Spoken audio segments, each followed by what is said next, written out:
Hello, and welcome to Tartan Touchdown, Scotland's voice in conversation with the world of American football. And welcome to episode 2 of Tartan Touchdown in Conversation with.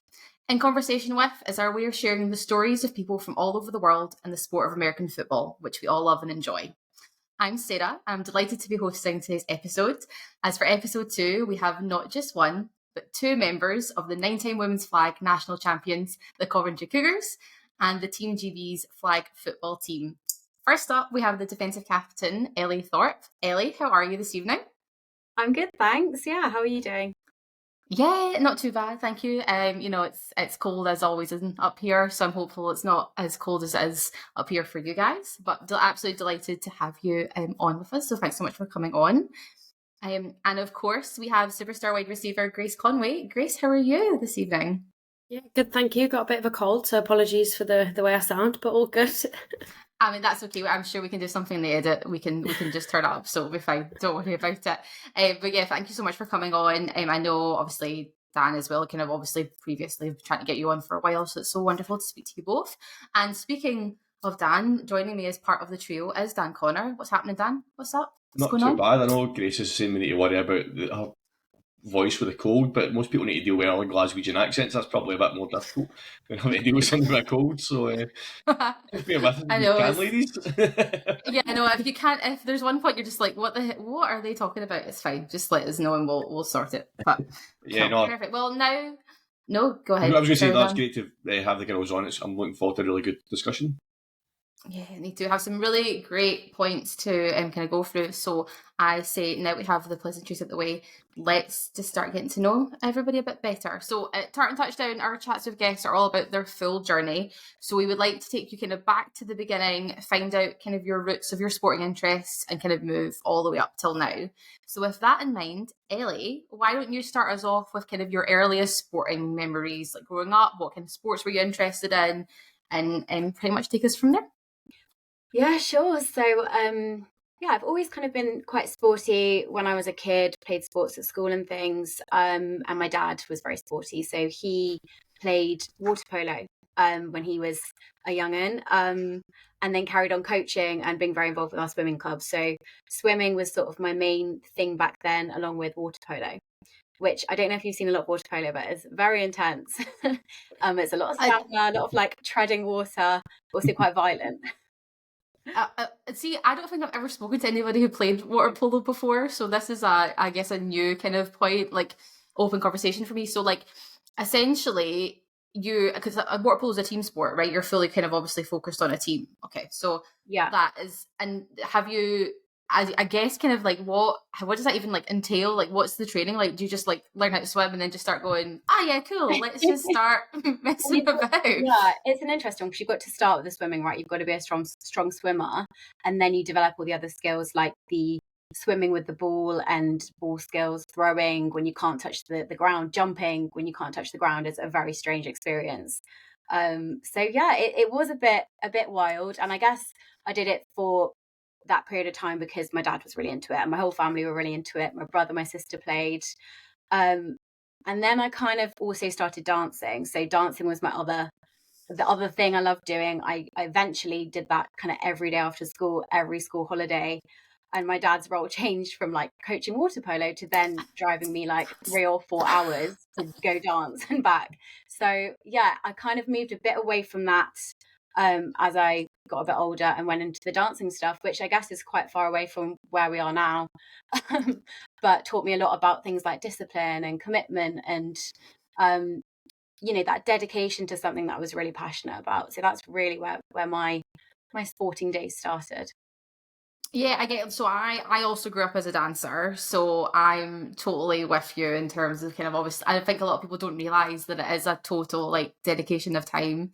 You are there at dance studio in and day out. Like I went on then to do like musical theatre, so it totally was my whole entire world. And like my dad was also a dance dad because you get dance dads and you get people who are not interested. So yeah, you do learn a lot about discipline, but I guess that for you then was quite easy, obviously, to kind of when you kind of move on eventually to when we talk about your journey in American football, you've kind of got that self-reflection and discipline that's sometimes required within the sport. So yeah, that's That's really interesting. What a cool, interesting journey. But we'll obviously continue on that discussion. But Grace, what about your kind of earliest sporting memories? What kind of drove you?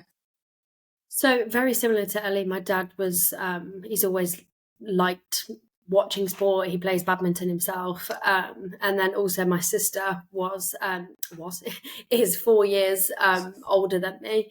Just was. Yeah, there's only 2 years now.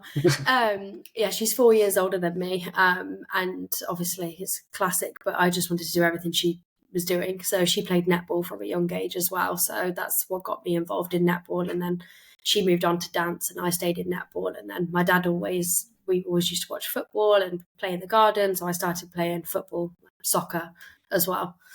And yeah, just kind of went from there.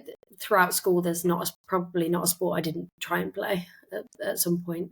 At some point. And did you tend to find, kind of growing up, were you kind of exclusively on like women's teams? Were you like, if you were like playing football, were you kind of get like stuck in with like the boys? What? Yeah, so when I played football, I started when I was 7 or 8 maybe, and I played on all boys team. I was the only girl throughout the whole time that I was the only girl. And then obviously I hit the age bracket where you couldn't play on boys teams anymore, and there wasn't that many women's teams, girls teams, so I stopped playing football and focused on netball then. You see, when you hit that bracket, obviously you've played. What age was that bracket when that happened, when you had to stop playing? 13. As soon as you hit teenagers, yeah, you had to stop playing football and enjoyed playing it. So when it got to that age and you had to stop playing, how did you kind of feel about that? What was your thoughts on that? And obviously there's nothing you could do about it, but it must have been a bit disappointing for you. Yeah, I mean, there were some girls' teams, but not lots super local. It meant you kind of had to travel around, or there wasn't girls' teams that had all the age brackets. So I could have carried it on if I kind of really, really wanted to, but the accessibility just was not there. And I just loved playing on the team that I was playing on. So that bit was really, really sad. I think I'm lucky that obviously I was playing 2 sports at the same time. So it just kind of meant that my focus shifted. Whereas for some girls that play football, they don't have that other sport to kind of go back to. Yeah, like I guess I remember being on like a girls' football team in like primary school, and then I've just never carried it on. But like there was a couple of girls who were really, really strong players, really, really dedicated and wanted to play, and just couldn't carry it on. I think it's really gotten a lot better, because I think we're all kind of roughly about the same age. Sorry, Dan. I'll take it. Like, so I can see it like now, obviously with like friends who have children and stuff, like can see the difference kind of coming up, which I guess is good. And obviously it takes people that currently play football, women's football, that are making that happen. So obviously we have to appreciate that. If we couldn't have it, but now the future generation gets to have it, I guess. Definitely. But coming back to American football, do you kind of both remember what your kind of first like memories of discovering American football are? Did you just like have it on the TV, it just appeared, or was it like a club? I had never really, like, I knew the sport existed, but to be honest, I had no real interest in it at all. And I know I probably shouldn't say that, but I knew of it, but didn't watch it, didn't find it super interesting, to be perfectly honest. And I only really kind of got more involved in it as I started to play it, and that whole story happened. But yeah, to start with, it wasn't a match made in heaven. I think the most I'd seen of it was like US, I don't know, like American films and stuff. I really didn't know anything about it at all. And then when I got to university, they have all kinds of weird and wonderful sports. I decided I wanted to try cheerleading, because obviously I'd done a lot of dancing. I wanted to like try something new that wasn't too far out of my comfort zone. So I did a bit of that, and then they were very close with the American Football Club. And one of the girls who actually did ran the women's side of the American football was also a cheerleader. So she was like, "Oh, come try it out." And the guys are going to watch the game on Sunday. And I don't know, it kind of snowballed from there, but I really didn't know anything about it before university. Yeah, and so it's just so, because obviously earlier you're talking about like how knowing it from like American like films. Like I remember I think discovering kind of the sport through like through, I'm really going to embarrass myself, like a Cinderella story, like, because obviously Chad Michael Murray's character plays American football, and I was like, oh, what's this kind of sport? Wow, this is so intense. And then my dad we used to watch the Super Bowl every year, and realistically, I was just tuning in to watch the halftime show. Let's be honest. I was like, who's up there singing? That's fine by me. But I guess as well, kind of what university did you go to, Ellie? Just obviously it was a uni team. Yeah, Warwick Uni. And that's how I started playing flag as well. So yeah, I always say to people who are like, oh, do I want to go to university? Do I not? Like, there's just so many opportunities. And especially from like a sporting perspective, you suddenly have accessibility to so many different sports, like whatever you want to try, you can.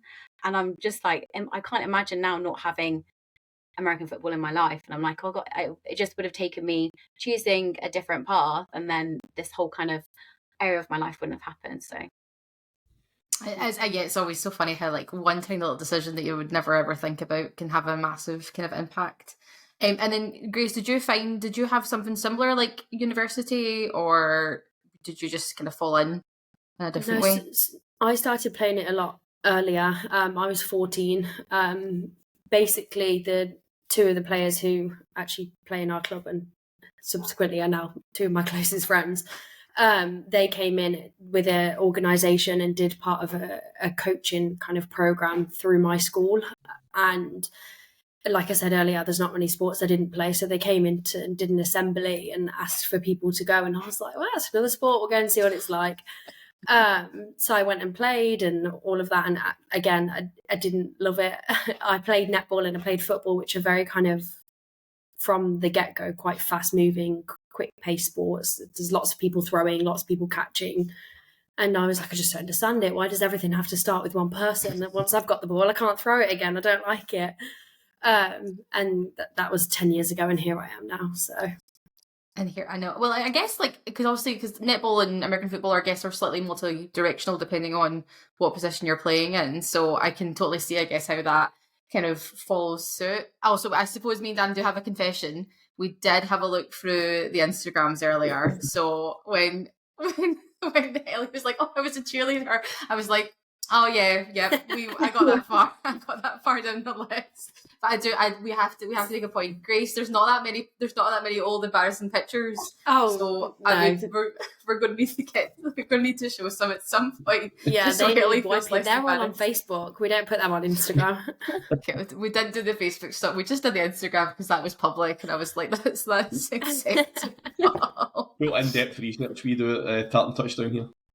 Tartan Touchdown. We were like, oh, Ellie was a cheerleader. Yeah, Ellie was a cheerleader at one point. Oh, I think Ellie played at university. And me and Dan were like, oh, maybe we should stop now. Maybe now this is getting to a point. But I guess moving on from kind of all of that, so let's talk about the Coventry Cougars. Like, when did you both join the team, and why? Like, how did that come about?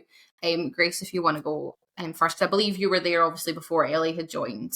I was, yeah. So back to that story at school, we did the program throughout school, and then they asked a couple of us, the stronger players, the good ones. That's okay. You can say that. You can say that. The stronger ones, if they wanted to kind of go ahead, start training with the Coventry Cougars. There was this team in Coventry, and blah blah blah. I was kind of inches away from not going, and one of the people that I went with at the time was convinced me more than really. And yeah, that was in 2014. So 10 years I've been with the Coventry Cougars now. Gosh, and I have loved it ever since. And what made you kind of fall in love with it then? If obviously you were like, oh, not really interested, it's just another sport to tick off my list. Like, what was the like that kind of spark moment for you? Actually learning the sport, because I think when you start, obviously we play flag, we don't play contact, but even when you start, everything seems so slow paced. Everything's like, because you have to learn so much of the game. There are quite a lot of rules and things that you need to learn. And once you learn that, it just becomes quicker and quicker and quicker. And then I was like, oh, this is really tactical game. Like, I've got to use my brain here, which I really enjoyed. And yeah, then now I eat breathe, sleep football. So it just it's just constantly in the system, I guess. Yeah. And then Ellie, how did you kind of wind up? Because again, from my in-depth research, you were at kind of some other teams before kind of coming up. So if you can walk me through how that all happened. So as I said, I started at university. I started playing for our university women's team. I think that was the first year of the women's league in 2013. I think that it was like the year before you started, Grace, or the same year. We started around a similar time. I'm just a bit older. And then was with them until I graduated. And then I was like bouncing around a bit. I joined a new team based in London. So I kind of traveled down to London to train with them. And I had some really good friends on that team. But they were kind of a group of kind of expats in London. There was quite a few international players. They all started to move away. And I thought, oh, what do I want to do here? And I'd become quite good friends with some of the Coventry Cougar girls from the GB setup, which I'd joined at that point. So we were becoming quite close. And then I guess lockdown happened, and I joined them in 2021 after quite a few conversations about why I should join them. But yeah, I thought you were going to leave that bit out there. I thought you were going to leave the hard sell out that we had to do. How was the hard sell? Like, did we have banners? Were we messaging constantly? We're like, please come. Like, what was that? Yeah, it was intense. We promised her she could be the first paid player of the Coventry Cougars. We'd give her £1 a month. Yeah, to do that. Yeah, subs for her. Yeah, get your subs. Yeah, get your Patreon up for Ellie to come and join the Coventry Cougars. You just got to do what you got to do, I guess, don't you? Exactly. But yeah, it was worth it. It was worth it. Okay, good. Did you pay her to say that too? I guess obviously just make sure she was. Yeah, all the bribes. All the bribes in for it. What? Well, I mean, obviously it worked. I mean, we're here having this discussion that wouldn't have happened obviously with that kind of bribery, I guess. So obviously, and coming up to kind of win that 9th title, so you obviously beat. I guess we should be a wee bit sad about this, Dan. They beat the UK Pirates. You beat them 21-6 in December 2023. What's that like? What is that kind of like last kind of moment? If you walk us through that. It was a big day, wasn't it? It was a strange season for us. Obviously, Grace was out last season, which was huge for our team because she's amazing on the field, but she's also a huge leader off the field. So we had to play our season completely differently. So that was kind of the first thing. Our quarterback was also pregnant during that season, so we didn't have our quarterback. We had a couple of other injuries on the team as well. So actually it looked very different to our previous kind of seasons. I don't really know what else to say that. Yeah, it was intense. Obviously, I was on the sideline, and actually in that game, of the people that were involved in that game, you've got the two that weren't involved on the podcast because I was on the sideline, and Ellie actually, unfortunately, got ejected in that game. So yeah, but the whole, like Ellie said, the whole season was like the hardest we've ever done. It was so intense. Lots of moving things around, lots of moving parts throughout the whole season, and kind of moves and counter moves, trying to make sure that we stayed in games and got that 9th title. A lot more kind of film prep, a lot more strategy than we normally would have because of all of those different variables. So Grace and I had such a clear game plan for the teams on that finals day. Because we wanted to account for anything that was going to go wrong, and of course things went wrong. So it was an intense build up to that day, and then just a very chaotic day. Yeah, there's a point you made there obviously about video footage and stuff. Obviously, you've both been with Coventry for a while. How have you seen the sport develop in terms of you can now get video footage on your opponents going back? I mean, I played the sport 20 years ago when that was never a thing, but even going back 10 years, 5 years, it's obviously changed a lot since then. How much of a difference does that make to your game plan and prepping for an opponent? I mean, huge. I think it can win or lose games. And I think we really learnt that from GB more than Cougars, right? So our coaches had such a focus on film analysis, making sure that we were ready for each and every game we were going to play, what we needed to do differently, making a game plan specifically for that team. And we kind of brought some of that learning to the way we planned our games for the Cougars. Yeah. So I'm going to go, Ellie. I'm going to jump back to a point you said, obviously, about the ejection, right? I don't want to ask why you got ejected, but obviously, I don't know if you guys keep up with the NFL, but I'm a Jaguars fan, so obviously Trevor took quite a bad hit last night. So I'm going to hope that it wasn't anything at the level that happened yesterday. No, I doubt it. It's, you know what, there were never ejections in flag. I don't know if I've seen another one. So it is an anomaly. And I would say it probably wasn't deserved. I definitely deserved a flag, a penalty. I basically had a bit of a tackle that was out of control, and ended up wiping out Ainsley in the EKP team. But you know, Ainsley and I played together at GB that whole season. I spoke to her afterwards. You know, I think we're fine, but the whole thing was just very emotional, very chaotic. It was like everyone was really into the game. The coaches were furious. It was all very intense. Yeah, but I'm not sure I should have been ejected for that.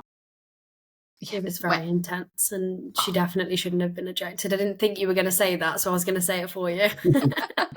Grace is just there to hype me up on the sidelines. Like, as long as nobody's throwing punches, I guess it's totally. Nothing totally like that. Fine. Yeah. No. What I love about this sport is they say it's a non-contact sport, but really, this sport in general can't be non-contact, even at flag level. When you're competing for the ball and stuff like against DBs, or you're the DB goes.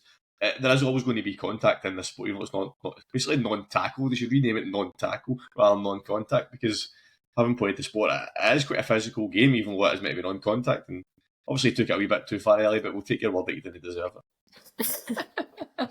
Yeah. We'll just run the clip back on it. Go on Instagram, Sarah, I'm sure you'll find it.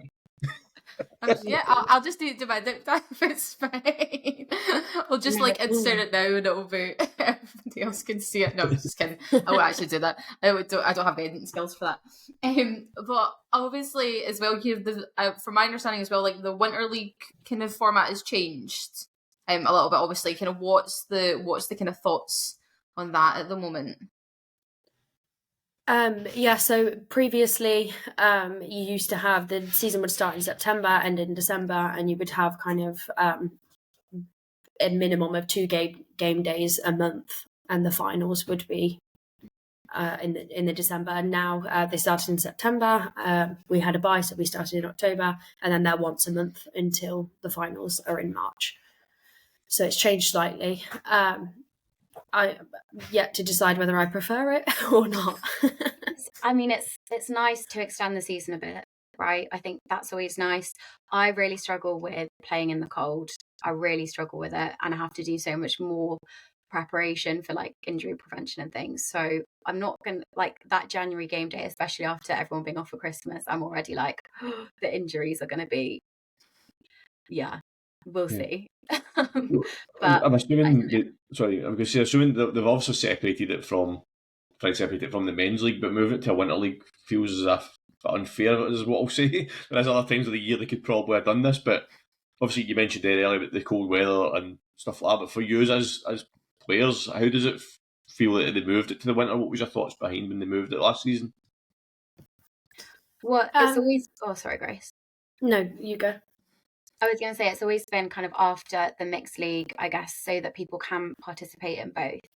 And the mixed league is huge, right? So there's not that much other flexibility to kind of move it around. Yeah. So we've always played in the autumn coming up to the winter anyway. So it's not ideal, and I think we definitely prefer to play in the summer. But I think it's hard to prioritise the women when the men, like the mixed league is so much bigger, right? The participation's crazy. We've got, I think, 17 teams in the women's at the moment. You know, and I don't know how many are in the mixed, a lot more. So it's kind of hard to justify, but it is frustrating. Okay, so I think 17 women's teams is still pretty amazing, to be honest, in comparison to what it must have been like even maybe pre-COVID, pre-lockdown, and like the amount the sport has even developed in that kind of short amount of time is incredible. In comparison, I mean, we used to, obviously when the league first started, I think we had a handful of teams. I would say it's been not stagnant, but it's been around like between 14 to 17 the last few years. I think we'd like to see it growing a bit a bit faster than it is. And I'm hoping with all eyes on the future in 2028 that will happen. No, yeah, for sure. And then if you could walk me down kind of through your season so far. So obviously we're 4-0. Oh my god, this is when we found out we were wrong. But we're 4-0 so far, having only played one game, like one game day. So how were the first 4 games for you? I mean, obviously we're doing something right. We're on our Chiefs dynasty at the moment. So walk me through kind of what's happened so far. Yeah, I'll take this one because Grace and our quarterback Millie were actually in Barcelona playing for an international team that weekend. I know, lots of exciting stuff. But then, of course, again, we were missing our quarterback and Grace. But we've become quite used to adapting, moving things around. So, yeah, it was a good first game day. We've got a few new recruits in the team, so we're really keen to make sure that they're getting game time. We're developing them. We're learning together. So that's kind of been a bit of a shift of focus for us. So we've got our core players that have been around the setup for a long time now, but we're trying to bring in new players all the time, especially kind of younger players if we can. We've got a girl who's just turned 18. She's been with us for a year or so now, and she's just come on so far during that time that it's exciting to see, us getting more new young talent in. So that was kind of a shift of focus. The games, I think we weren't sure what to expect from some of the teams because obviously we've got like Birmingham Lions tackle team now have a flag team, so they're coming in. We weren't sure what they were going to be like. We've got London Flame, another kind of evolved team, but potentially with some new blood. So yeah, we were kind of going in a bit blind, but it was a good first day. We kind of just stuck to the stuff we know, we can do well. And executed. So I have a question, Ellie, the point you made there about you've got some new talent coming into the team. Like, over the last couple of years, how have you found a lot more people showing interest in the sport, or especially within your team anyway? Is there more people joining, more people showing interest in the sport, have you found? Grace, do you want to go on that one? Yeah. Probably been yeah, so we had like our yearly meeting as a team, and it was one of the objectives that we set out that we'd like to up the recruitment.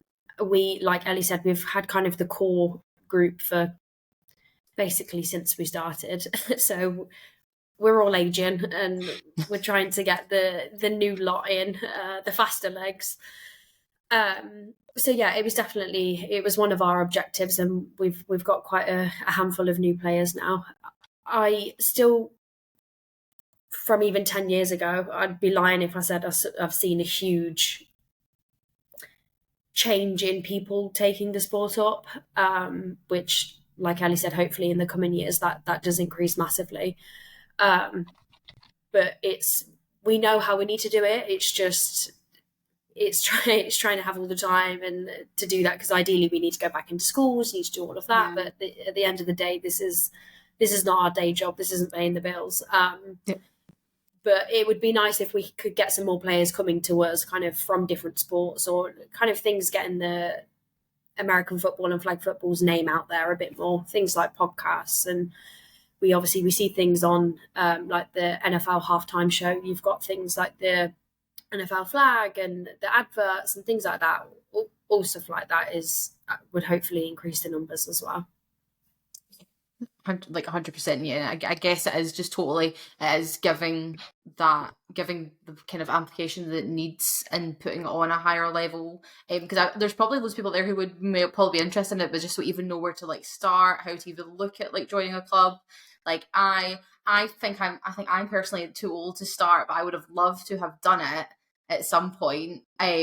So I guess again what I was kind of mentioning earlier about how this is kind of the reason for why we're doing this, is to give the sport the platform it deserves. And it's not just the bright lights of the NFL. It goes all the way down to the kind of the court and the people that play it and the people that live and breathe it every single day. So yeah, anything that we can do obviously to support. And maybe, Tan, we're just going to have to go down and go again. That's it. I was thinking that just when they were talking about it, I'm like, yeah, we road trip. So I'm up for it. We'll go. We'll just go in the car. It'll be fine. We'll drive wherever you need us to go. We'll be there. Well, only if they move away from Winter League. Don't fancy getting down for it. I know. Me and Dan can't do the cold. We can't stand in the cold. At least you turn on and about. It's fine. It's fine for you guys. We're stuck inside. we've got to road trip up to Scotland for the finals, so that might be a good day. Yeah, we will be there. Be there. We will definitely be there. We will be there. Yeah, we'll be there in our we'll need to pick a colour to wear because we'll need to decide a team and pick the colour. Cougar pink. Be the problem. We're meant to be partial. Is there any teams that wear purple and grey? No, but there is quite a big one that wears purple and pink, so I don't know. So I don't know. Maybe we'll have to do that. We can kind of disguise the fact that we're supporting them by wearing grey as well. We might get away with it. We might get away with it because our colours are purple and grey. So I mean, I'll wear pink something, and it'll be no one will notice that I'll wear like a pink hat or something. It'll be totally fine. But kind of moving on from kind of the Coventry Cougars to Team GB, what does that first call up look like? How does that happen? And then more, I guess, obviously continuing that, more importantly, how does it feel to be kind of obviously selected? If just walk us through the process for that. Yeah, I mean, so my first trial I think was 2016 for the 2017 cycles, around that time, and there were quite a few players that came to the trial. I remember being surprised by how many. I'd never seen everybody together who played and was good at the sport turning up in one place. So I remember being oh my god, this is a lot of people. And at that time I think I was playing one very specific. I was playing the blitz position, quite specific, not what I play now.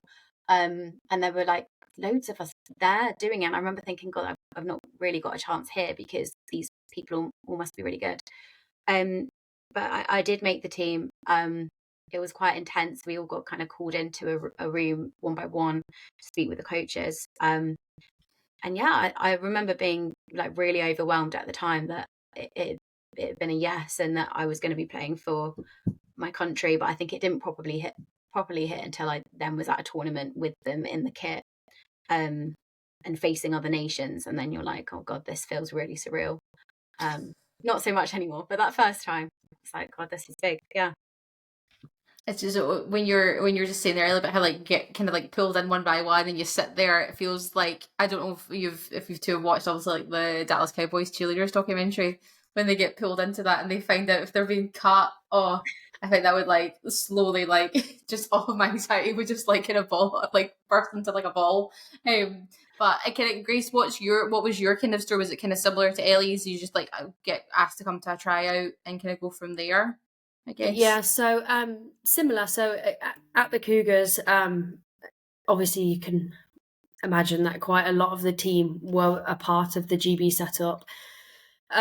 So I had known when they went to their first tournament, that I know of in 2015. I was part of the team then, so I kind of saw them go off. And then at the same trials that Ellie was at, not that she probably remembers, but at the same trials that Ellie was at, I was also there. I trialled that year for the 2017 Euros. And I'd had quite a good season and trialled quite well. I had that same conversation, but mine did not go as well. So mine was a no. So I got put into the Silvers squad, so kind of the development silver team. So I was in there for a year. And then in 2018, one of the girls who was part of the gold setup decided that she was stepping away from it, and I got a call up then from Silvers to go into the gold squad. And yeah, the rest is history. But yeah, again, I think that first time, my family, we had a game actually in Scotland. We played against Sweden as a friendly. It was my first game. And my family came up and they came to watch and support and all of that. And it did feel huge. It meant a lot to get there, and the kind of the work that I'd gone through in the silver squad and all of that to push through and finally make the full squad was, it meant a lot. Just to add, if you watch her play now, you would really question that decision. Watching her play even back then, it's wild that she got a no.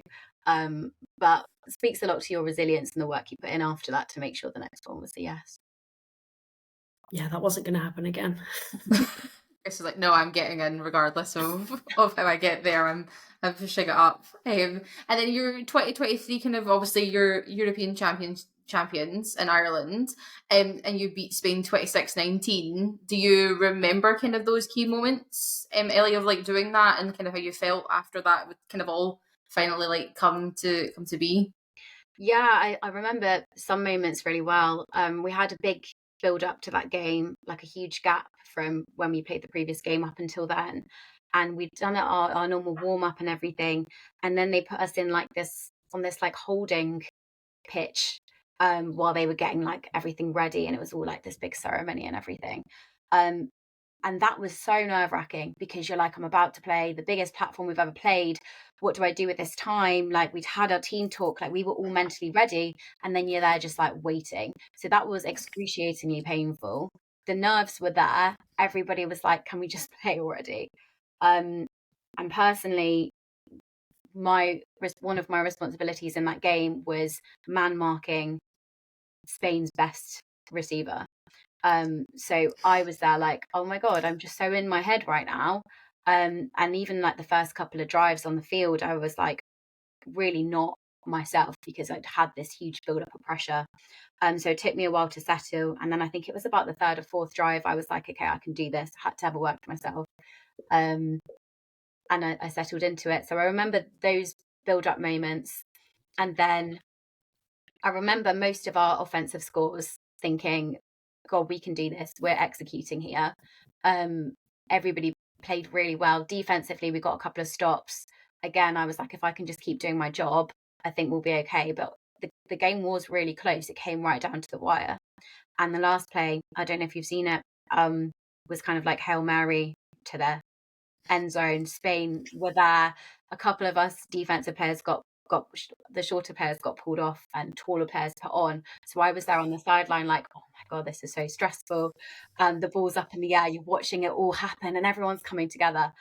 Thankfully they did not catch it, did not score. So, and then everybody just erupted. It was wild and the emotions were just something else. I don't even think we could really speak properly. We're just all there like on the pitch.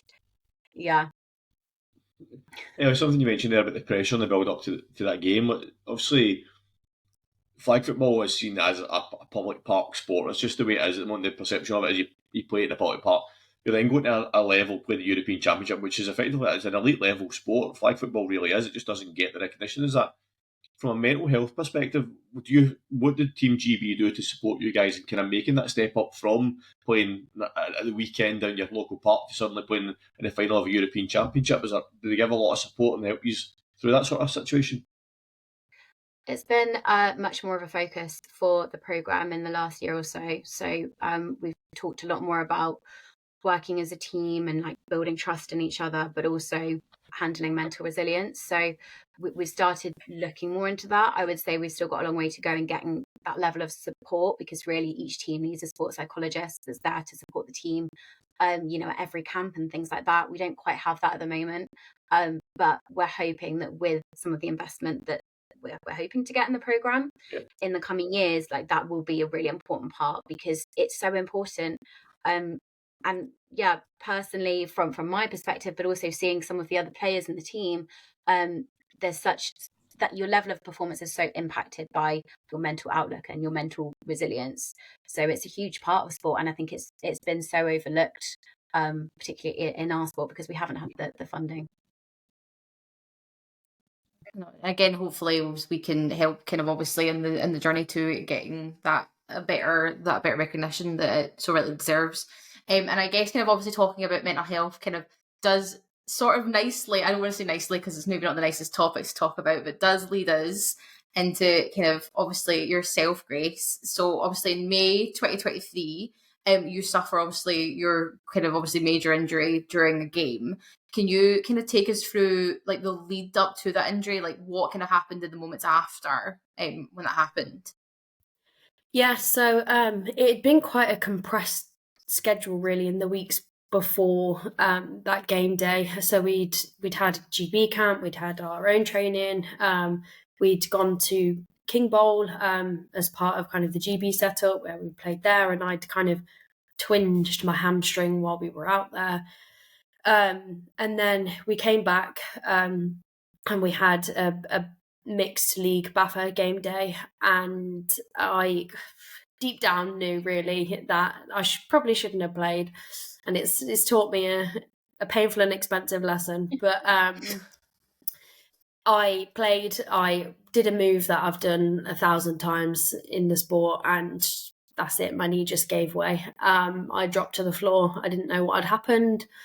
I feared of what it could be. I saw 3 or 4 physiotherapists who had all decided that it wasn't my ACL, almost cancelled my knee appointment, went to see a knee specialist, and within about 30 seconds he said, so you've ruptured your ACL. And that was the journey. That was in May of 23. So obviously was in the lead up to, I didn't actually find out until June. So I did it in May and I found out in June, and obviously should have been going to play in the Euros in the August, but had to pull out of the squad. And then kind of when so obviously you find out, and obviously it must be so kind of heartbreaking. There's 1,001 kind of thoughts going in your head at one time. Do you kind of remember immediately, obviously I guess your head immediately does go to not being able to play in the Euros, I guess, is obviously your first kind of thought. What kind of, I guess, kind of what was the immediate kind of thought after that? Do you fear for yourself? Are you kind of focused on yourself? Are you focused on your team? How did kind of the thoughts kind of come from that? It was a lot. Yeah, definitely. I basically had to decide whether I wanted to go still with the team and be a part of kind of the sideline and all of that, or did I want to stay at home? I made the decision to go because I think either way it was going to be tough, but it would have been a lot worse if I was at home. And I just helped in any way that I could help. It wasn't in the way I wanted it to be, but it was things like filling water up, getting towels, helping with the warm-up, helping have conversations before games with players that I knew maybe are a little bit more kind of need that mental preparation. Just lots of different things that people had lots of different ways of getting in the zone, and it was just however I could help that. And then in the downtime doing the bits that they didn't have, so I had to go to a lovely WADA drugs meeting for them so that they didn't have to go. So I was sat in that for 2 hours. So just different things to make their life a little bit easier. And then I think immediately, when I found out, obviously my head went straight to I'm not going to be able to play. But it was also, I've got to get this sorted because the Worlds is coming up next year, because I had no doubt that they were going to go and do what they did. So, yeah. In terms of, obviously, Grace has took us through what she did to try and help the team, but how big for the team was it for you guys having her just in Ireland with you, supporting you?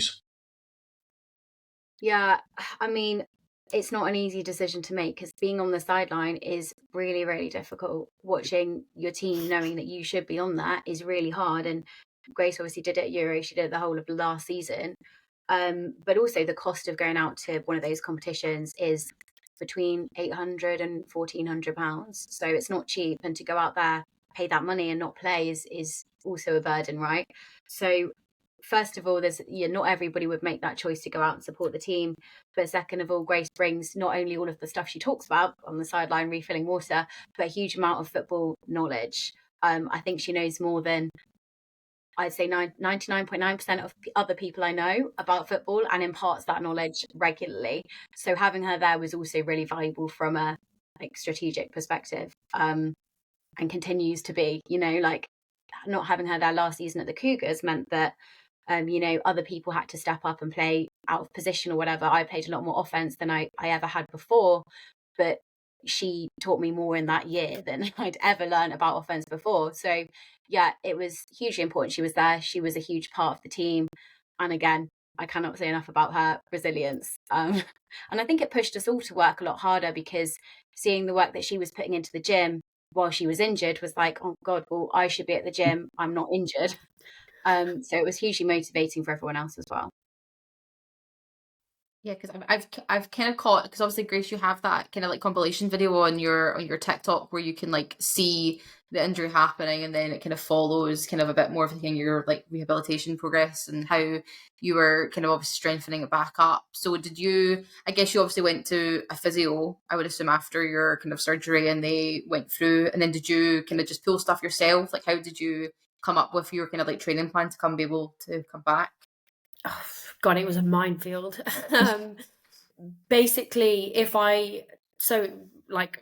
all the way back, I had a decision. If I wanted to wait on the NHS, it would be a year's wait before I could even have the surgery, which then you're obviously out rehabbing for another year. So I wouldn't have even been fit now. So I made the decision to pay and go private and have the surgery done. And then from there, you can select your dates. So we basically came back from the Euros, and 3 days later I was in having surgery. And I'd lined up lots of different stuff. Luckily, like to this day, someone was looking down on me because I managed to get an NHS physiotherapist who basically knew everything about the injury, had like studied under the best ACL surgeons in America and knew everything back to front, inside out. It was insane. I'd go in like my knee hurts, and he'd be like, right, it's your left hip and your right hip and your like left toe, and it's like by the time I'd come out, I'd be like, oh, I feel great now. And it's just stuff that you would just never know by yourself. You can't figure that stuff out. And then I also paid, because what he couldn't give me, obviously being NHS, is a set program, which I knew you needed. Like you have to have that. Do this, turn up, do that, because otherwise it's not valuable. So I had to pay then to have an S&C coach who really helped, and again, I couldn't have done it without him. So it's a lot. It's nutrition, it's S&C, it's physio, and obviously and then it's the time, and we're doing all of that on top of this not being our job. So it's these footballers that go and get their injuries, as much as no one wants it, they've got their team doctor and their team physio and their team nutritionist who gives them their meals and tells them when to eat and what to eat. And all of that was just kind of a stab in the dark and a lot of research to try and figure out the best way to try and do it. I think that's one of the hardest bits, is like so much of it is going out and finding the information yourself. And there's so much out there that often it's hard to separate like what is actually the right information, what is factual, which trainers actually know what they're talking about. Like I think most people have S&C support outside of the program now, because you need it. You need some guidance outside of what you're just doing on the field. And like the trainer I'm currently using, I actually met because I've been seeing a physio that Grace had recommended to me that worked with this trainer. So it was almost like if I hadn't had that recommendation and then met them and trusted that they had the knowledge, like my previous trainer I know didn't have that knowledge. So it's really hard to go out and constantly be finding the right people and the right information yourself. And again, that's something that we'd hope with future investment into the program, they would provide us more guidance there. Yeah, totally. It just must be a minefield of people, and you're completely right about how do you walk the line between what is like true and what is, obviously there's not a guidebook. It doesn't work for everybody. Not everything is going to work the same way for somebody else. So it's obviously really important to find somebody that can work. So, and obviously we're very grateful, Grace, that whatever lucky star fell upon you has made it allow you to come back. Because I guess obviously when you're going through that recovery process, like, is there a moment where you kind of like doubt that if you're going to be able to come back to the game? A lot. Every day. You'd leave, you'd have one good gym session, and then the next day you'd be back and it'd be rubbish, and then like my knee would hurt again. I wouldn't be able to do stairs again. I would hurt getting out of bed, and then the next day it'd be fine again. And it was just like that constant loop of, will I play? No, yes, maybe. And then even like as close as kind of April time, April into May, my physio was like, oh, I don't think this is going to happen. I don't think you're at a point where you'll be able to play. And obviously I was still having to go to all the GB camps and things like that. So it was just, it was a lot of ups and downs, and yeah. a lot of up and down. And what did you have kind of, was there something that you could like kind of go back to, I guess, to motivate you to kind of like push through that kind of barrier when it came to those kind of dark moments? Did you have like a kind of point that you were like, this is what I'm working towards? Yeah, so the Worlds was always my aim. I had a countdown on everything that I could get a countdown on. I knew how many days I had. And when I didn't want to get up in December and on Christmas Eve and go to the gym, it reminded me that I had to.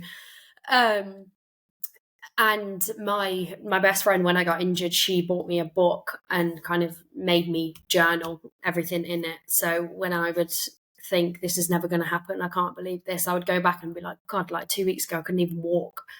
I couldn't walk without crutches 2 weeks ago, and now I can. So it was a lot of that. And also the TikTok, that wasn't made ever for public eyes, but I couldn't post it without everyone seeing it. But that was for my own personal benefit, so I could go back and see that different changes throughout the journey. Because you kind of obviously forget, because especially obviously the way that kind of obviously our bodies are set up, like we don't remember the hard parts. Sometimes you don't remember what that was like. So obviously I think it's really great. Obviously you were able to kind of find journaling as a way kind of obviously not coping with it, but an outlook for it. Because, and also, I mean, it must be I don't know if you pick it up very often, but it must be amazing at one point to be able to go back in a couple of years and be like, I did all that and I broke through all that barriers. Like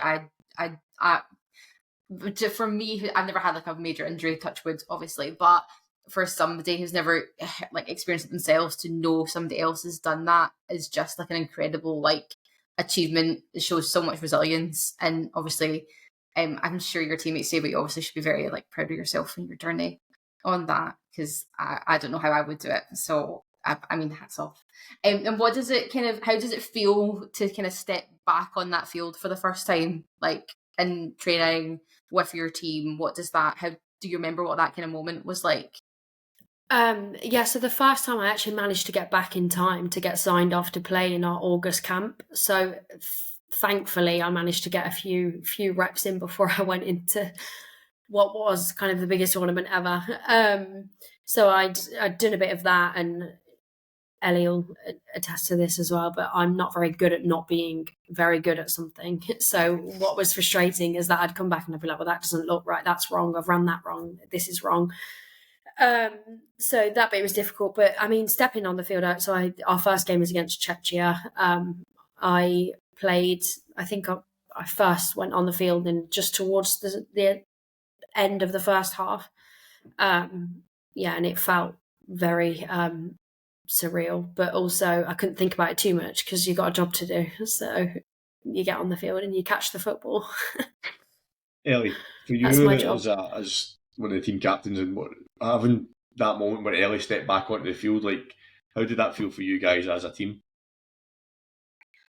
Yeah, I mean, everyone obviously had followed Grace's journey and seen it firsthand because she'd been out all of our camps through the year. She was like doing a rehab on the side before we got into our scrimmage. So everyone was like following her progress. And the first camp she made back, that one in August, it was just like, it was like a real delight to see her back on the field and just doing what she does so well.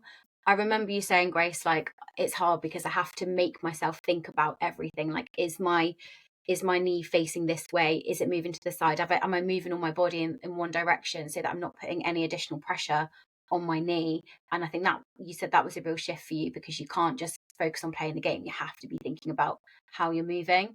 And I think you were really cautious that first camp. But then watching you on the field in Finland in that first game against Czechia, you know, you didn't look any different. Like, she's out there, she's scoring touchdowns, she's catching these unbelievable passes. Like, you would agree, right? You've come back stronger. I think when you first came back and we did that testing at camp, Grace had the highest vertical jump out of the whole team post injury. So like, she's come back stronger, and we're only going to see that keep going up. So yeah, I think it was a huge like sigh of relief she was back, and like, wow, she's done it. She's better than ever. She wouldn't say because like I don't know, she's too modest. Because you've of course sort of answered, I guess, kind of a question, Ellie, that I had for Grace was obviously like, does your playing style and your approach change? And I guess obviously for the first couple of games it does change because you're obviously constantly thinking about something happening to it again, or like what. And I guess as well is that, is this movement okay? Is this movement normal now? Because obviously it does change and there is an impact on that. Do you find that you've kind of gone almost back to how you used to play? Or, I mean, obviously, but better? Or do you find that your new way of playing is the better version of you? Swings and roundabouts, really. I think some things have got better. I think having to actually think about my body and how I'm moving it and where I'm moving it to can be both beneficial and kind of take away from the sport as well and how I play. I am definitely not back to my 100% yet. I know that. And I'd like to see it go past that from how I used to play as well. Just different. I used to be able to move a lot quicker and smoother than what I can right now. But it will get there. It will come back. And hopefully the more they say it takes a year to rehab and a year for your new knee to feel like your knee again. So we're halfway there on that bit. So another 6 months or so and I'll be fine. You'll be fine. I guess there's kind of these all well to, obviously there's a big discussion at the moment about kind of women in sport and kind of the injuries they are kind of obtaining at the moment. Like there's the stat out there at the moment is that female athletes are like 4 to 6 times more at risk of ACL injuries when like in multi-directional sports when comparing to kind of to men. Do you think there's anything kind of obviously that can be done to help reduce that number, if anything? I know Ellie obviously you've not had like an ACL injury, but do you think there's anything in particular that can be done? Well, we've talked a bit about kind of from a kit perspective, you know, the things that are there for women are not functional. Like the things we wear are not designed for the sport we play. So like even finding the right pair of shorts is a nightmare. Finding leggings that don't fall down, finding a pair of boots that fit. I was playing in a size too big for years because I couldn't find my size boots in the UK. So finding the right kit, I mean, they've talked a bit about boots in women's football, haven't they? Anyway, like not being designed for women's sports. Our bodies are different. But you can kind of see that in our sport as well. So I think there is something to say there about accessibility and having the right equipment for women. Because I think the focus at the moment is obviously with soccer, when they've designed those shoes, they've designed them for men's feet, like you were saying, and women tend to land slightly more flat-footed, is what I kind of believe, and obviously they're now working on that with kind of like women's soccer players, and obviously to make that better for them. But I can't believe you're playing in shoes that are too big for, like you were playing with shoes that are too big for you, just because it's just not accessible. And that's, do you think there's shredded? I can only imagine. Do you think, like, Grace, do you think there's anything else kind of in particular that can kind of help that? I know obviously I've kind of noticed as well, kind of watching some of the kind of playbacks, obviously you're in kind of more like a knee kind of brace type situation now. Do you think that would be beneficial kind of in general, or what do you kind of think, if there's anything extra? I could get on my soapbox about this topic. Please do. Obviously, being injured, I did a lot of research and things and into all that. And actually, I read the same stat about every shoe in the world is made to a male size 8 and then sized up or sized down for depending what size that needs to be. So for Ellie in kind of a size 5, they've just sized it down, but they've not changed it for the anatomy of a woman and how we jump, how we land, how we run, and just our bodies in general are very different.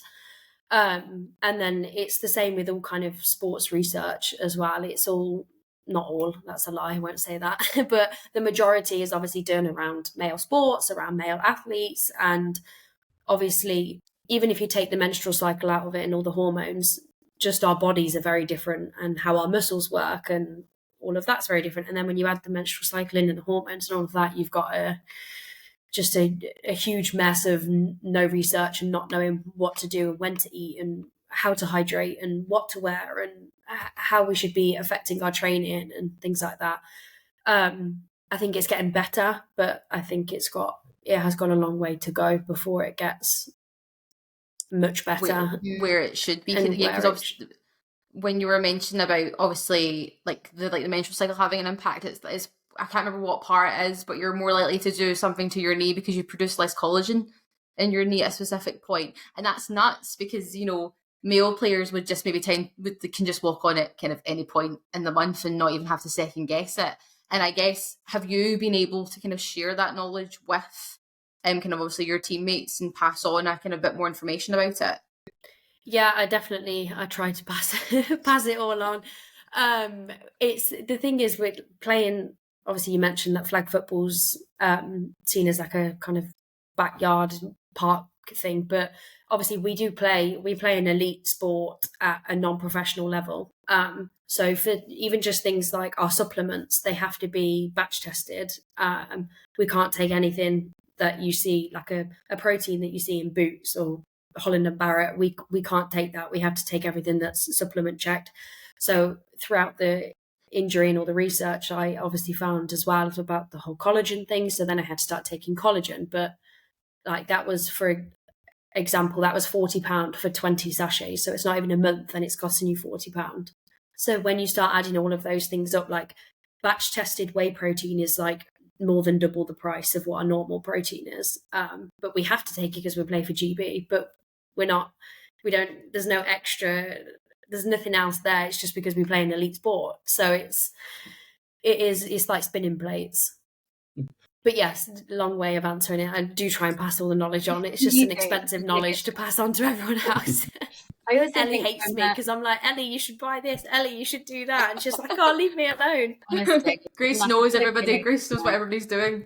I also think just from a, younger boys and younger girls, when they start playing sport and things, approach to training definitely for our generation was very different for boys and girls. Like, I don't think I went to a gym properly until university, whereas boys, they were much more likely to be in the gym and knowing more about training.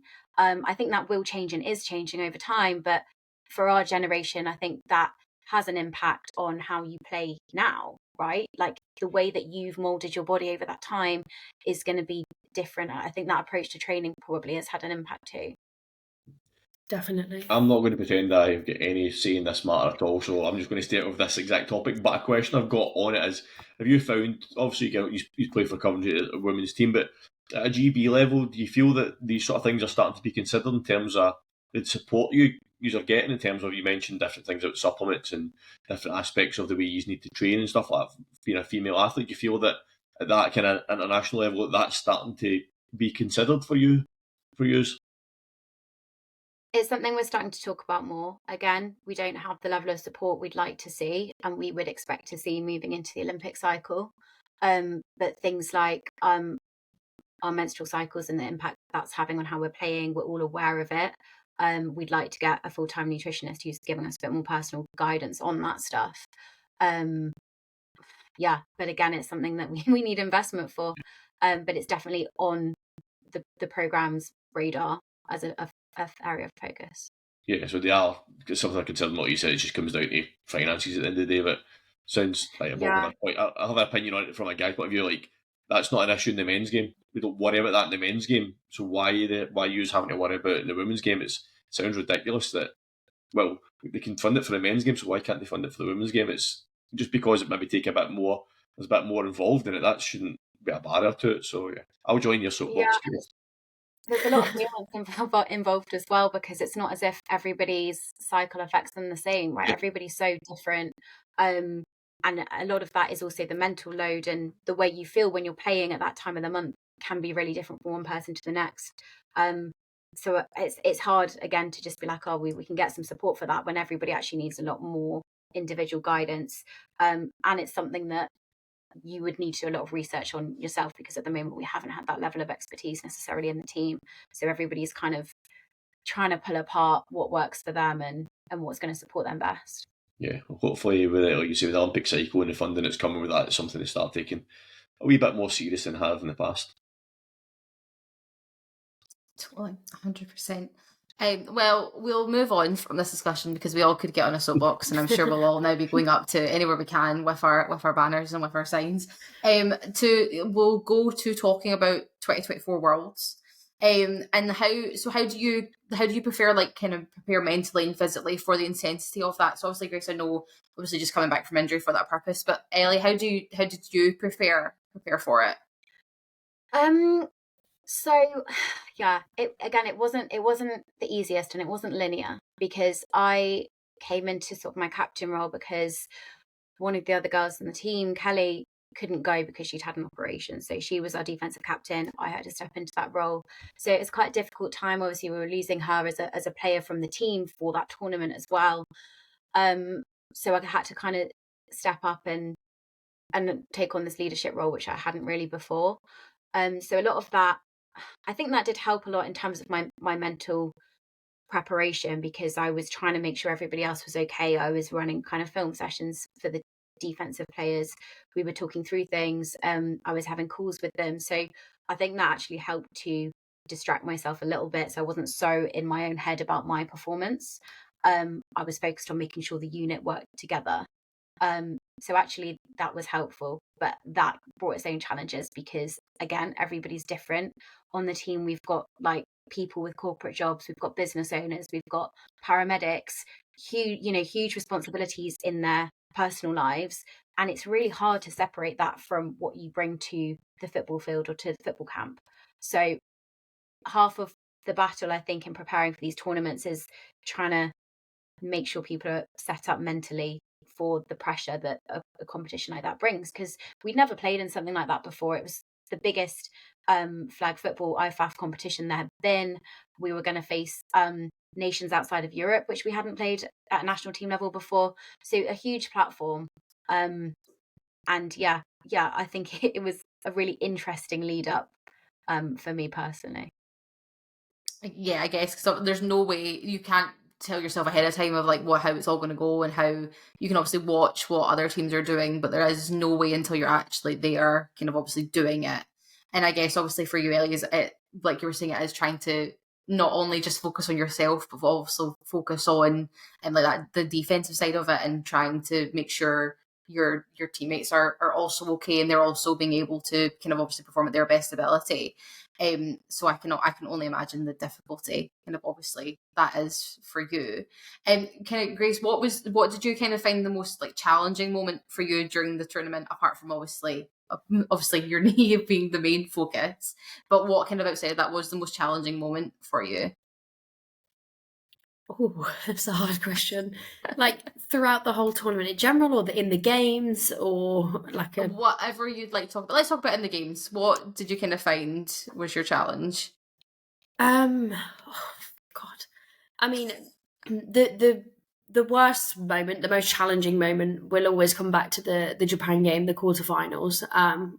So close yet so far from a top 4 spot. So that one will always kind of stay with me, and there's bits that I did in that game that will haunt me forever, because if they'd have been slightly different, the game might have been slightly different, that sort of thing. So that one will always stick with me as kind of being super challenging.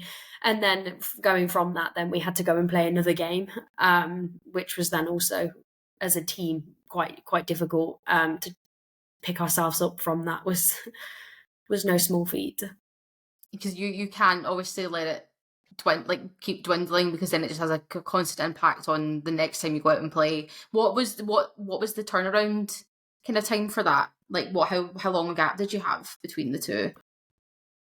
Ellie, can you remember? I think it was a couple of hours, because right after the Japan game, obviously we were down to it was really close. We were down to the final seconds. I remember we were all standing there on the sideline. We were like, we're going to lose.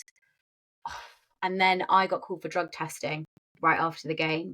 So I had to go and do that. And I had no idea where anyone else was, no idea where the team were.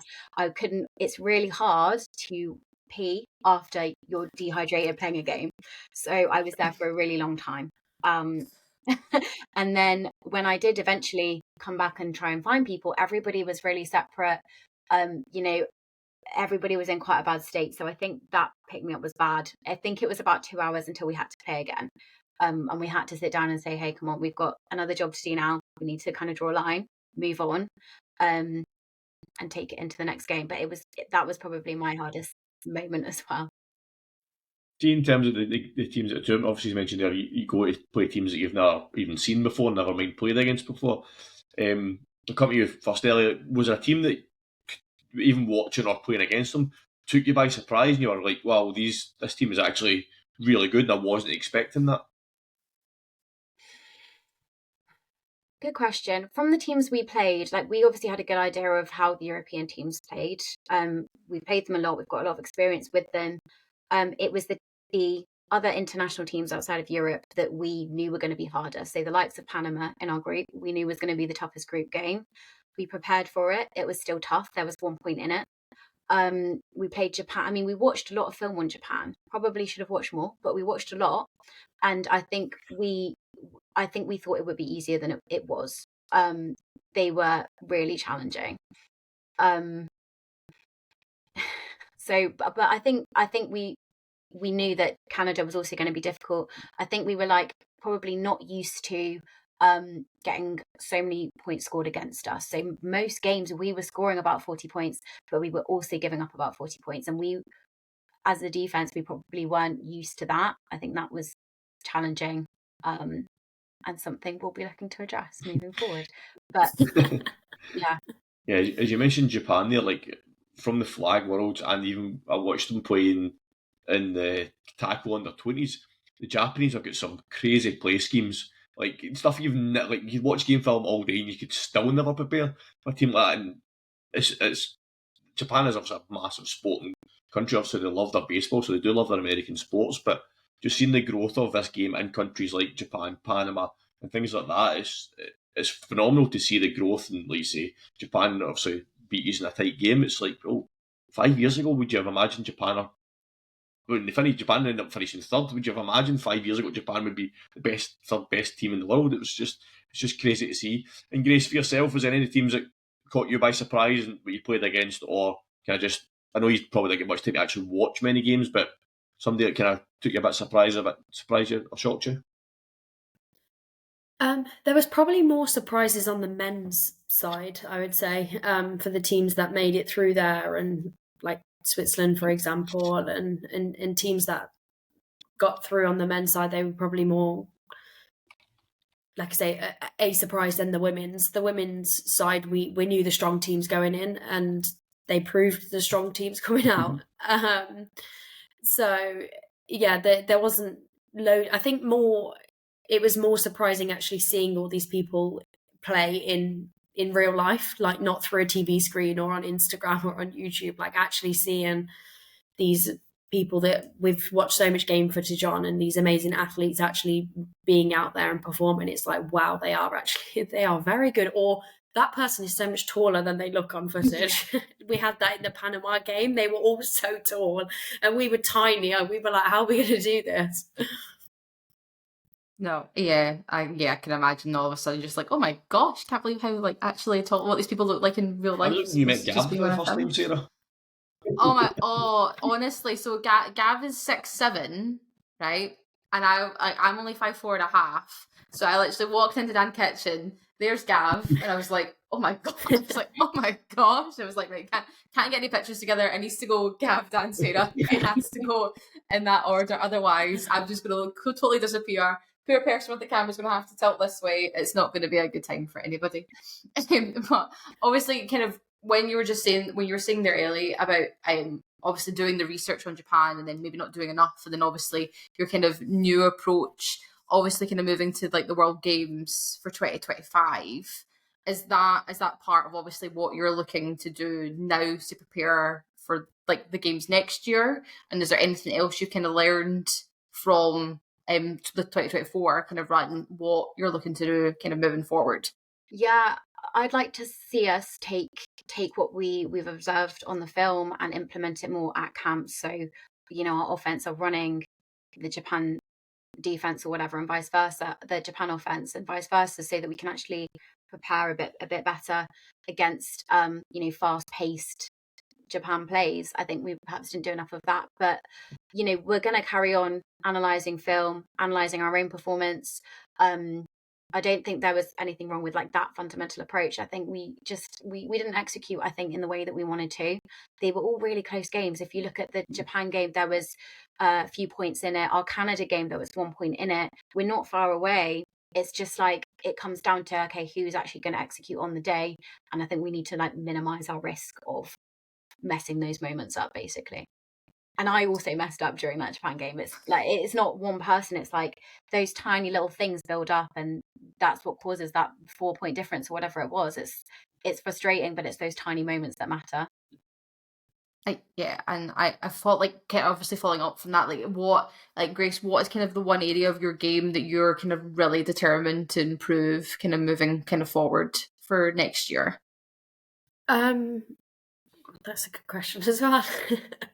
All the good questions. So I actually play both sides of the ball. For GB, I tend to only play on offense, but obviously my rehab was all focused on running forward. So everything was forward. And then obviously for club and Cougars, I play on defense as well. So when we went to Champs Bowl, I had to then start running backwards because that's defense. So it was getting comfortable in those motions as well, because they are very different. There's lots of different body positions that you really don't do on offense that you have to do on defense, as well as the kind of the mental side. So I think it's just getting comfortable being able to do both sides of the ball. It's, like I say, it's getting the body used to those different things. And then I think the main thing that I don't love that I've lost is I used to be able to make quite a few people miss with the kind of the hip movements and stuff with the game. And just with the knee, that just, it's kind of gone away. So it's trying to get that back as well. Some more some more yards after the catch. And kind of how do you think the competition's going to like evolve between now and next year? Obviously, there's a bit more kind of time frame. Like, how do you see it kind of like continuing to go before then at all, Ellie, or do you think it like just the kind of lead up it's going to is kind of where you think it will be ahead? In terms of our strategy or in terms of other teams' performance? Or both? Like, I guess, kind of overall, like the overlining kind of competition in general. Like, do you like, how do you see you guys kind of evolving? Yeah, so it'll be an interesting year because we'll have the World Games in China, which we know are in August. So you'll have, a bunch of teams competing there, but we also have to play our European Championship, which we believe is after that. We haven't had the dates confirmed yet. So, that's two major competitions in quite a short space of time. So that's already a very different like twist on what our normal cycle would look like. So that will be a challenge. I think we'll have to prepare for a lot more teams during the cycle than we normally would. On top of that, we know that our competition is only going to get better. So especially the European teams, we're seeing them make huge strides. France, Spain, like they are getting better and better. We had tight games against them last year. They'll be tighter this year. So again, it's back to like executing, making sure we're minimizing any risk in our games. Definitely exploring. That's the nice thing about having so much film now. You can explore what other teams are doing to beat certain defenses or whatever. So, we'll be doing a lot more of evolving our playbook, working out, actually, do we want to throw in another defense for this kind of situation? There's a lot more strategic thinking we can do even before we step onto the field. So, it's an exciting year, but also there's quite a lot of uncertainty around how those two different competitions will play out. Just as you mentioned there, so on the two competitions, so let's just do hypothetical here. You've got the World Games in China in August. You're going to have the Euros whenever they are. I'm assuming that September, October time. You're going to then be straight into your season straight after that. Go back to GB for a second. With those two tournaments back to back, does GB have a big enough squad to deal with that? Or do you think it's something they're going to have to expand the squad so that there's no player burnout, there's the risk of injuries gets lowered, because playing that amount of games over that short space of time, it's crazy. We've obviously spoke about ACL injuries. Do you feel that GB's squad is big enough at the moment to cope with that, or do you think it's something they're going to have to expand the squad to allow you more rotation? Yeah, I mean, it's a good question. I think, obviously, I can't speak on behalf of what the coaches have in mind, but I think ideally we would have a bigger squad and we'd be looking to expand our pool slightly. I think we're always looking for that anyway. We want to bring as many people into the program as we can, really, who we can develop over time. We want to be bringing in our kind of younger players now, looking ahead for the next 4 years. So I think ideally, yes. That being said, if we've got a tournament in August, a tournament in September, they will be very intense. Yeah. But I think players are really familiar with what they need to do to make themselves ready. I actually think the mental load will be harder because those periods of time, the lead up, and actually the come down after those tournaments is huge. Dealing with that roller coaster twice, like 1 month, next month, is going to be a lot. So you'd hope that we will be having something to address that and some support in place there. Yeah. Would you agree with that, Ray? Yeah, definitely.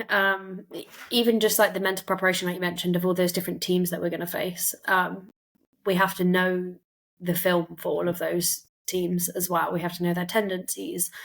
And then as well, like a lot of the time when you're watching footage as a player, you're watching for tendencies of certain players as well. Can you use that to your advantage? So all of that you've got in your head. We don't have like a Pickford water bottle where you can write where everyone's going to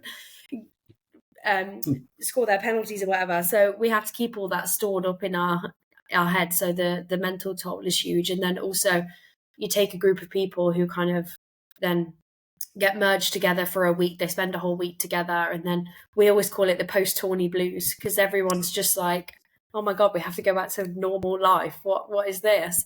And then like Ellie said, I didn't even think about that until you said that, but like trying to get back up and down on that is going to be really tough as well. And I think what's difficult about increasing the team size is that we can definitely do that, and hopefully we can have new players come in and kind of elevate the team, but the competition stipulate how many people you can actually bring. Yeah. So we would love, so like when I first joined, the first tournament I went to, we were allowed to take 15 players. And it just helps massively with that rotation. Whereas this year and last year, it was only 12. Mm-hmm. So 12 is really, really tough. If you're trying to have an offense and a defense, it means you only have 2 then players who kind of can rotate. It becomes a lot harder. Yeah, that's I didn't realise it was. Well, I didn't obviously know it was 12. Was even just for your standard match day weekend at domestic level, 12 is not enough. I mean, never mind going playing in these tournaments where, literally, like you said, you've got basically one sub on each side of the ball if players aren't playing both ways, and that's physically and mentally draining. A point you both made there was about the come downs after the tournament, like the adrenaline, but that's going to happen either way, whether it's a positive or a negative result from a tournament. Like having a bad result of dropping out and not getting successful is you're going to be down, but then it's coming, if you win it, coming from that high to then go and compete in another tournament and kind of bring yourself back down to a level where you're like, wait a minute, yeah, we've won that last one, but like, you know what, park it, let's move on to the next tournament. That's not going to be easy at all, is it, Ellie? No, and you know what, I think it's quite telling that, so we obviously won the European Championship. The men's side, Germany, won the European Championship, and I think both teams probably finished lower than they expected to at the World Championship. And I think part of that is to do with it is so hard once you've then, had a success, had a win, a championship, whatever. It's harder to then maintain that than it is to actually reach and keep going up. Yeah. So yeah, I think it's going to be hugely challenging. I think the other thing that's quite hard, just talking about numbers of players and things, so we tend to have like a slightly larger training squad and then we pick the 12. But we need to have a few reserves in case of injury, which we have had, obviously, with Grace last year, with Kelly this year. You need to have people kind of standing by, and then they come in as a reserve. And I think that's always really difficult as well, because you're kind of in that spot where you're sort of on the cusp, then you get the call up, but you kind of still know that you're a reserve. Like, that's really difficult as well.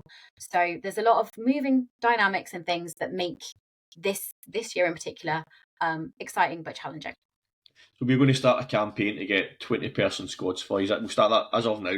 20-person squad at the World Games and the Euros. That campaign starts now. starts now. I think right this very instant. That the squad's might go down to 10. Did I make this up? I was going to say, yeah, it's going likely for 2028. It's going the other way. It's crazy. 505D swing players, like, you've got so little room for injury. I think, that will be challenging. Yeah, that's just stupid. I'm going to went back and say that's just a stupid idea. It's ridiculous. It just doesn't leave any any like recovery, like within yourself, like even not even just in terms of injury, but just like general, like when you're talking about obviously the highs and the lows, there's no time for that to be able to like kind of get yourself back together again on it. Just something you mentioned earlier, just talking about, let's just hypothetically say they go to 10 on 10, right, and you've got reserves. You talked about the cost of going to Ireland for the Euros and Grace going not playing. If you're a reserve player having to go to, let's just say, you're going to LA, I mean, we're hoping the funding will cover it, but just let's just say hypothetically, that's a lot of money to spend to maybe play. It's just crazy, yeah. 10 person squads is not the way forward. Sorry, Sarah. Grace, I'm on the soapbox again, I'm sorry. You mentioned it and I've just jumped on top of it with 2 feet, so sorry, Sarah, I'm derailing your topics, on you go. No. I mean, but you're totally right. Like, I just couldn't believe going, like, if it's a 10 person team, you got to, like, obviously your reserves and paying and not doing anything. You would just, like, I just don't know how you would do, I guess, with that. But I guess maybe we'll talk about something positive about Ellie 2020. We won't focus on the 10 people teams. But obviously, looking ahead to that, like, how do you see like the impact's going to be on flag football, like go evolving towards like this international stage in 2028, Grace? It will be massive. I just hope it's massive in the lead up and not just at the tournament as well. Because that part will be huge, because how many sports do we all watch the Olympics? I mean, I think even people that don't love sports or play sports will talk about the Olympics, even if it's the outfits and what they're wearing and the team kit and all of that. There's always a topic around the Olympics. So what will be nice is for people to go and see that. And at the end of the day, American football is in the name. It's an American sport. So it's not a secret that why they've picked it, but they'll put a spectacle on. So I'm hoping that even just from that is going to drive people to come and play the sport, watch the sport, want to get involved in it in some way or another. And then on the lead up to it, I just hope that it pushes it where we need it to go, so that we can go and compete there. And then the way that teams compete at the Olympics then again drives people back through to go and play it, pick it up, and then that follows through to the next cycle and the next cycle and the next cycle, and it all leads in. Yeah. In a previous conversation I've had with the US wide receiver, you may know it, Izzy Garechi, she was talking about the 2032 Olympics, and I don't know whether it's just rumblings or rumours or whatever she's hearing, that if this is successful, there's a chance that this could then stay in for the next cycle in Brisbane in 2032. I mean, to get to the one Olympics, and we know with some Olympic sports, because they're the home Olympics, they put it in. So, like skateboard, for example, get brought into the Olympics for the home nations, but and obviously flag football is one. Breakdancing. Yeah, breakdancing, yeah. I mean, so the Americans have also done that with flag football. Thought, well, this is our chance to introduce a new sport to the Olympics, but I suppose it's going to be on, and something that me and Gav talk about a lot is it's the production of the sport that makes a massive difference.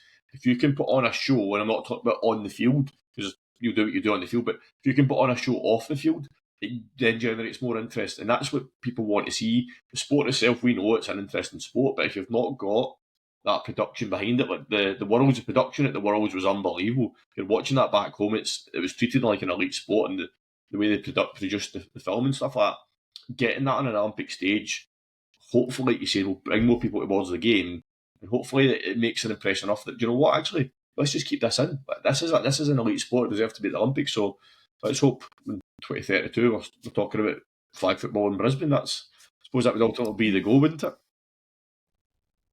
Yeah, definitely. Yeah, definitely. And like from the brand side as well, that's massive. And the involvement there. But I mean, Ellie can probably speak better on that than I can. Well, I think it's, again, a sort of a deficit for our programme at the moment. Like, we've got some amazing content guys helping us at the moment with the way we HNC it, and with Andy Keith, our photographer. They do a huge amount on a voluntary basis. But, you know, when you see what like the US team are producing in terms of their content, it is amazing. And again, we're hoping that's another area of investment for the future, because it will also bring in the money too, you know. We wanna show the world that we are a really attractive sport, and attract as many new players, coaches, fans as possible. So it's a huge part of it, you know, building that fan base as well as getting the talent playing in the team. Yeah, something like me and Gav both played the sport like back when it was in its infancy, really 20 years ago, and that's me showing my age off. But the development of the sport from then to now is, and I think a lot of it is driven by, like you say, Andy Keith. His content is unbelievable. I love watching Andy, looking at Andy's photos and stuff like that. He is excellent, and it's something we want to do at Tartan Touchdown. Is push a lot of the flag game, because also towards the Olympics, and it's speaking to people like yourselves, people in other countries that we want to push this game in sport and show what it can actually do. And we're wanting to give it as much coverage as we possibly can. So I know we joked about it earlier on about coming down for a game, but we are coming down for a game at some point, and we will be splashing it all over the place and pushing the game, and we'll do that up here as well, the local teams for us, and then we just want to help grow the game. Like you say, it needs as much focus as it possibly can. I think especially in this country, I still don't think this sport is taken as seriously as it should be in this country, and it makes the BBC articles and stuff like that because it's in the Olympics, but there's never any other coverage in any other mainstream media apart when this sport is ongoing. So more power to getting more of the word out, and it's something that we are definitely want to do going forward.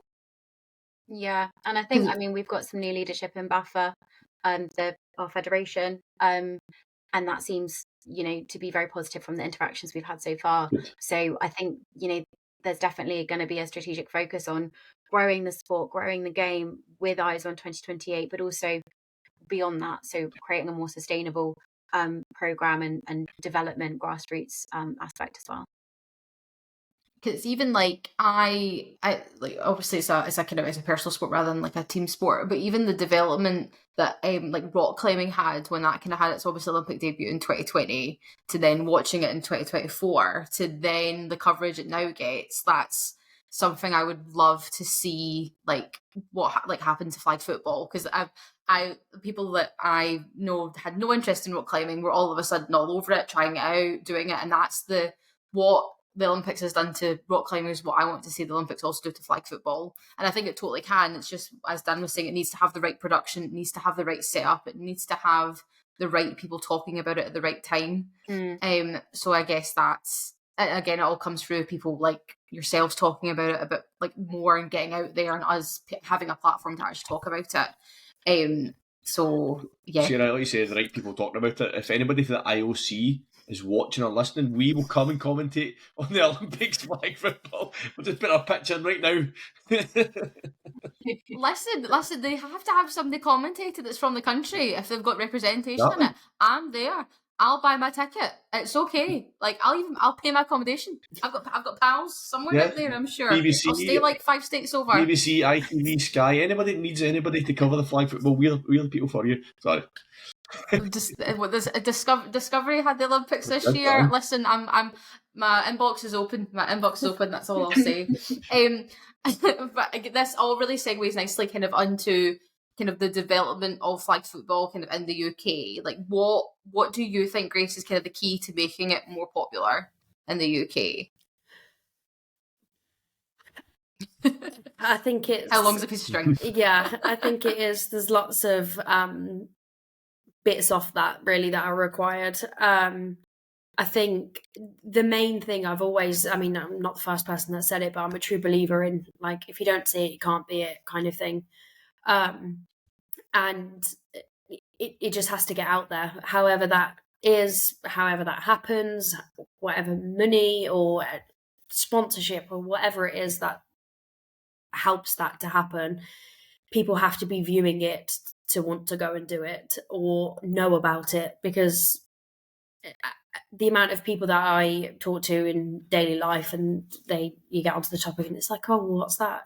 Oh, so it's a bit like tag rugby then? And it's like, well, no, not really, but sure, yeah, fine.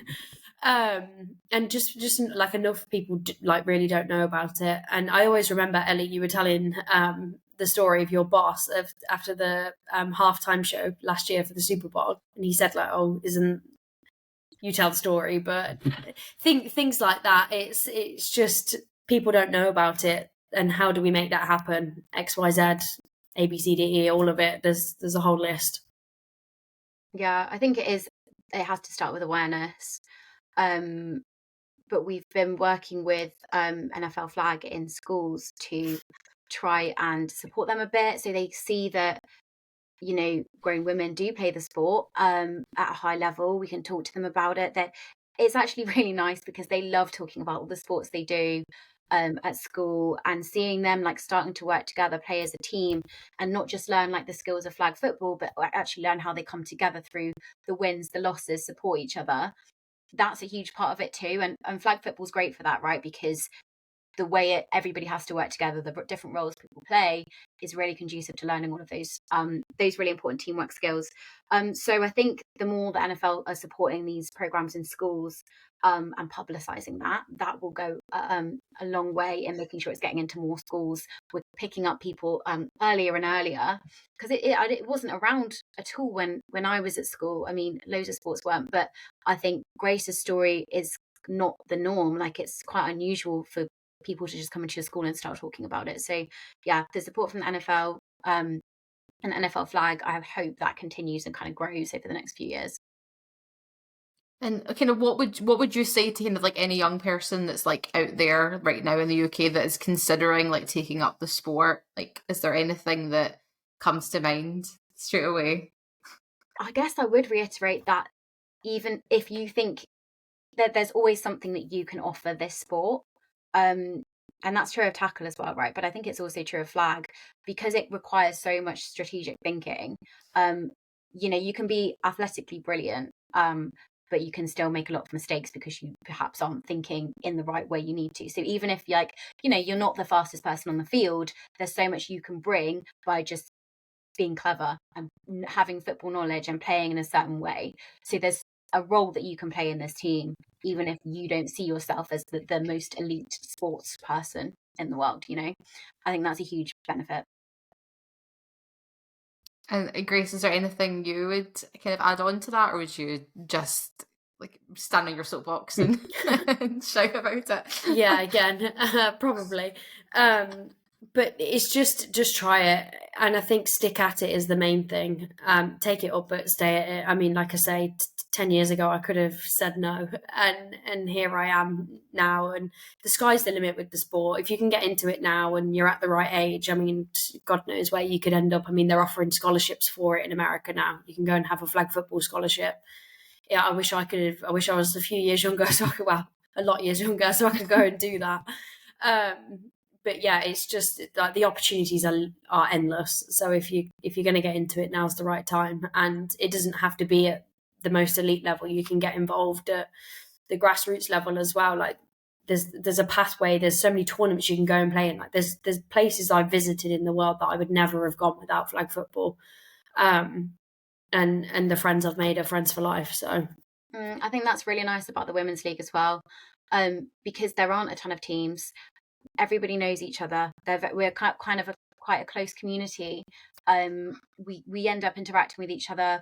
Obviously, a lot of us know each other from GB anyway, but you see the same players at game days, and it's just really nice. It's very familiar. Everybody seems very comfortable. So if you're a new player coming into that, it's a nice, safe environment. Yeah, it's really nice to be around. So, you've add to that about just any young person want to take up this sport in general, but from two girls that have got to the level you're at, if there's any young females out there, or even parents of young females out there that are wanting to get into sport, one bit of advice would you give a young girl wanting to get into sport, Grace, just in general? One, again, I could get on a soapbox. I can't give one. Give us a key one. We could be here all night, but one I know, it's too much. A young girl wanting to get into sport, one bit of key advice would you give them? Oh my God. Keep turning up, no matter what the results are, no matter if you feel like you had a bad session, or you didn't play well, or you played well, or you whatever it is, just keep turning up. Turn up to the next session, and the next session, and the next session, and before you know it, you'd have a medal around your neck. You've had a wee second to think now. I know, yeah. What's your one bit of advice you'd give a young girl? From like an athlete perspective, playing at the level we do, I would definitely say make sure you're putting in the work outside of the field, because if you can do that from a young age, you'll be in such a good position when you get to, joining the GB setup, an elite program of any sport, you'll be in such a better position than basically all of our generation were. But second of all, I would say like enjoy every single what. See that? See how she's allowed two? I only had one. I can't. I need to say this one because Ellie was clever. She said as an athlete, and then she'd set up her stall. It's all from an athlete perspective. Dan asked us from. I think also because I'm slightly old, I'm one of the older ones on the team. I would definitely say enjoy every minute, even the losses. Like remember you're there with your team, and you'll look back at that and think actually those are the best times of my life, even though it's heartbreaking in that moment. Being there with your team and having that experience will be the greatest experience you will ever have. And I don't know, I feel like I look back and think I wish I'd got out of my head in that tournament, because actually looking back we played really well, we achieved XYZ, and if I just taken a second to reflect on that in the moment, I think I would have actually been quite happy. Yeah. The next time I bring that up for you at the next tournament, I want you to remember this. You can't moan at me. I'm going to be like, you said. Grace, you said all of this stuff. So you've got the evidence for it. Please, just that one bit, yeah. Just the one single bit that Grace can be like, remember you said this, I was there, I have 2 more witnesses for it. And I kind of guess as well to kind of wrap up obviously this absolutely incredible conversation we've had. It's been absolutely a joy to get to speak to you both and learn a bit more, and I hope Dan maybe has a hopeful bit more understanding for the women in his life as well about what we kind of go through on a monthly basis. I can hear Leslie being like, finally.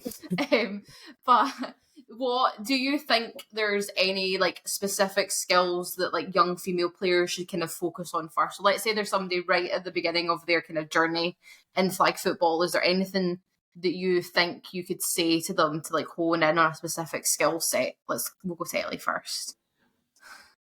I'll give Grace time to think. One thing I've learned more recently, obviously the skills, the flag football skills, and playing off your natural talent is important, especially at a young age. You've got to enjoy it. You've got to get the most from your natural talent. But when you need to start putting the work in, and as we've talked about, doing that from a young age is really important. I think it's important to focus on things like power and speed, but also coordination, the way your body works together. And some of those kind of compound movements in the gym that have all of the different parts of your body working together. I think that's hugely helpful in creating more of the way you're going to move on the field, right? Because it's rare you're going to move in isolation. Often we focus on isolated movements and don't do enough coordinated kind of strength and power work. I think that's hugely important in trying to support your body as you move in a football environment, and it's going to lead to huge benefits in terms of injury prevention and things like that in the future. Have you had enough time to think, Grace?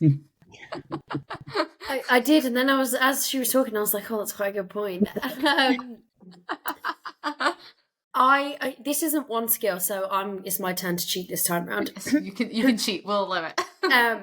But I would say from a skills and from the game perspective is don't pigeonhole yourself into just one position.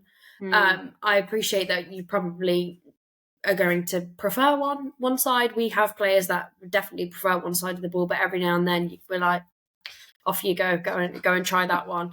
And it's not necessarily because then you have to start playing the game in that position, but Ellie's probably knows this herself now as well, but from always playing defense to then having to come and learn offense, the things that you then learn on offense you can use on defense.